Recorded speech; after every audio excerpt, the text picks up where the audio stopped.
ಸುದರ್ಶನನ್ನು ಜೊತೆಲಿ ಹಾಕೊಳ್ಳಿ ಅಂದರು.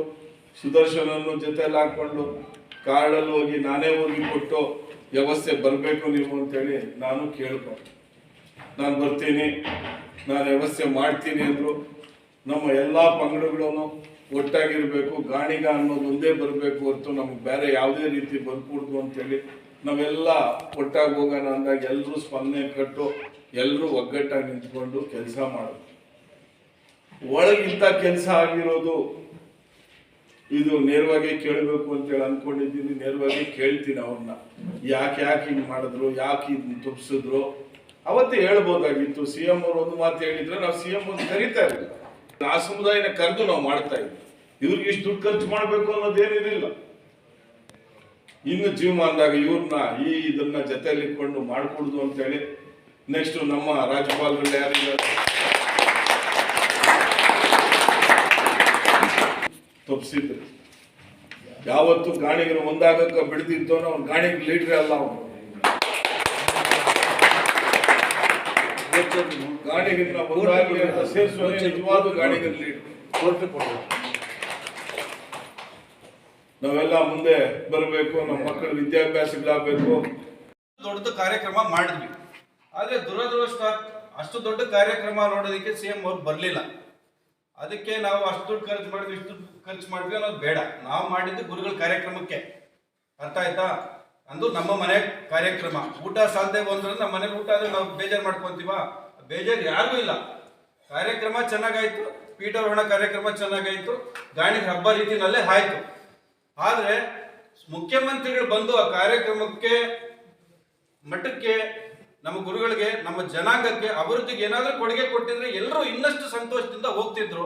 ಅದೊಂದು ಎಲ್ರಿಗೂ ನೋವಿದೆ.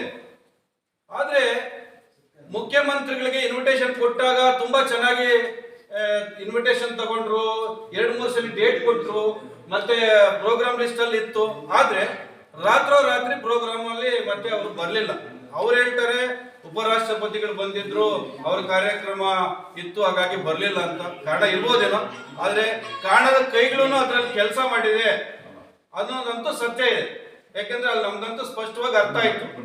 ಅದನ್ನ ಬಿಡಿಸಿ ಹೇಳೋದು ಬೇಡ, ಆದ್ರೆ ಕರ್ಮ ಇದೆ ನೋಡಿ, ಅದು ಬಿಡೋದಿಲ್ಲ. ಇವತ್ತು ಅವ್ರಿಗೆ 84 ವರ್ಷ ವಯಸ್ಸು. ಈ ವಯಸ್ಸಿನಲ್ಲೂ ಸಹ ಈಗ್ಲೂ ಜನಾಂಗ ಅಂತ ಮನೆ ಮಠ ಎಲ್ಲ ಬಿಟ್ಟು ಇಲ್ಲಿ ಕೂತಿದಾರಲ್ವಾ. ಅದಕ್ಕೆ ಒಂದು ದೊಡ್ಡ ಒಂದು ಕಾರ್ಯಕ್ರಮ ಆಯೋಜಿಸಿದ ಮೇಲೆ ಬೆನ್ನಿಗೆ ಚೂರಿ ಹಾಕ್ತಾರಲ್ವಾ. ಇದನ್ನ ನಾವೇನ್ ಹೇಳ್ಬೇಕು? ನಾವು ಮನಸ್ಸಿರ್ಲಿಲ್ಲ. ಯಾಕಂದ್ರೆ ನಾವು ಕಷ್ಟ ಬಿದ್ದಿದ್ವಿ ಸ್ವಾಮಿ, ಜಿಲ್ಲೆಗಳೆಲ್ಲ ಓಡಾಡಿದ್ವಿ, ಸಂಘಟನೆ ಮಾಡಿದ್ವಿ, ಜನ ಸೇರಿಸಿದ್ವಿ. ಆದ್ರೆ ಸಿಎಂ ಅವ್ರು ಬರ್ಲಿಲ್ಲ. ಅದು ನೋವು ನಮ್ಗಿದೆ. ಅವ್ರು ಬಂದಿದ್ರೆ ನನ್ನ ಮನೆಗೂ ನಿಮಗಲ್ಲ, ಇಡೀ ಸಮಾಜಕ್ಕೆ ಏನೋ ಒಂದು ಭರವಸೆ ಕೊಡ್ತಾ ಇದ್ರು, ಅನುಕೂಲ ಆಗ್ತಾ ಇತ್ತು, ಮಠ ದೊಡ್ಡದಾಗ್ತಾ ಇತ್ತು. ಆದ್ರೆ ಅದಕ್ಕೆ ಕಾರಣದ ಕೈಗಳಂತೂ ಮಾಡಿರೋದು ಸತ್ಯ. ಆ ಕರ್ಮ ಭಗವಂತ ಅವ್ರನ್ನ ಬಿಡೋದಿಲ್ಲ. ಇನ್ನಾದ್ರೂ ಎಚ್ಚೆತ್ಕೊಳ್ಳಿ ದಯವಿಟ್ಟು. ಮುಖಂಡರು ಅಷ್ಟೇ ಹೇಳ್ತೀನಿ, ಯಾರಿದಾರೋ ಅಂತವ್ರು ದಯವಿಟ್ಟು ಈ ಕೆಲ್ಸಕ್ಕೆ ಕೈ ಹಾಕ್ಬೇಡಿ. ಇದು ಸಮಾಜದ ಕೆಲಸ. ಈ ಮಠ ನಮ್ಮ ಸಮಾಜದ್ದು. ಅವ್ರಿಗೆ 84 ವರ್ಷ ವಯಸ್ಸು. ಈ ವಯಸ್ಸಿನಲ್ಲೂ ಈ ತರ ಹಿಂಸೆ ಕೊಡಬೇಡಿ ಅಂತ ಕಳಕಳಿಯಾಗಿ ಅವರನ್ನು ಹೇಳ್ಕೊಂಡು ನಾವು ಎಲ್ಲ ಭಾವಿಸ್ಕೊಂಡಿದ್ದೀವಿ. ಆದರೆ ಅವ್ರನ್ನೆಲ್ಲ ಒಂದು ಸಂಘಟನೆಯನ್ನ ಮಾಡಿ ನಮ್ಮ ಒಗ್ಗಟ್ಟನ್ನು ತೋರಿಸ್ಲಿಕ್ಕೆ ಒಂದು ಕಾರಣಭೂತರಾದ ಮಾನ್ಯ ಸ್ವಾಮೀಜಿಯವರು ನಿಜವಾಗ್ಲೂ ನಾವು ಅವರಿಗೆ ಕೃತಜ್ಞತೆಯನ್ನು ಸಲ್ಲಿಸಬೇಕಾಗಿದೆ. ಎಲ್ಲ ಜನಾಂಗದಲ್ಲೂ ಯಾವ ಹಿಂದುಳಿದ ಜನಾಂಗ ಅಂತ ಏನು ಹೇಳ್ತೀವಿ, ಇವತ್ತು ಎಲ್ಲ ಜನಾಂಗದವರು ಒಬ್ಬೊಬ್ರು ಸ್ವಾಮೀಜಿಯನ್ನು ಕರ್ಕೊಂಡು ಇವತ್ತು ಅವರ ಸಂಘಟನೆ ಮತ್ತು ಅವರ ಏಳಿಗೆಗೋಸ್ಕರ ಕೆಲಸವನ್ನು ಮಾಡ್ತಾ ಇದ್ದಾರೆ. ಆದರೆ ನಮಗೆ ಇದುವರೆಗೂ ಯಾವುದೇ ಸರಿಯಾದ ಒಬ್ಬರು ಸ್ವಾಮೀಜಿಯವರು ಇಲ್ಲದೆ ನಮ್ಮ ಜನಾಂಗ ಒಗ್ಗೂಡಲಿಕ್ಕೆ ಸಾಧ್ಯ ಆಗಿತ್ತಿಲ್ಲ. ಇವತ್ತು ಮೊನ್ನೆ ನಡೆದಂಥ ಒಂದು ಸಮಾವೇಶದಲ್ಲಿ ನಮ್ಮ ಜನಾಂಗದ ಇಡೀ ಕರ್ನಾಟಕದಲ್ಲಿ ನಮ್ಮ ಜನಾಂಗದ ಶಕ್ತಿ ಏನು ಅನ್ನೋದ್ರ ಬಗ್ಗೆ ಅವತ್ತು ತೋರಿಸುವಂಥ ಪ್ರಯತ್ನಕ್ಕೆ ತಾವೆಲ್ಲರೂ ಕಾರಣಭೂತರಾಗಿದ್ದೀರಿ. ನೀವೆಲ್ಲರೂ ಸೇರಿ ಆ ಕಾರ್ಯಕ್ರಮವನ್ನು ಯಶಸ್ವಿಯಾಗಿಗೊಳಿಸಿದ್ದೀರಾ. ನಿಜವಾಗ್ಲೂ ನಿಮಗೂ ಅಭಿನಂದನೆಗಳನ್ನ ಸಲ್ಲಿಸಬೇಕಾಗ್ತದೆ.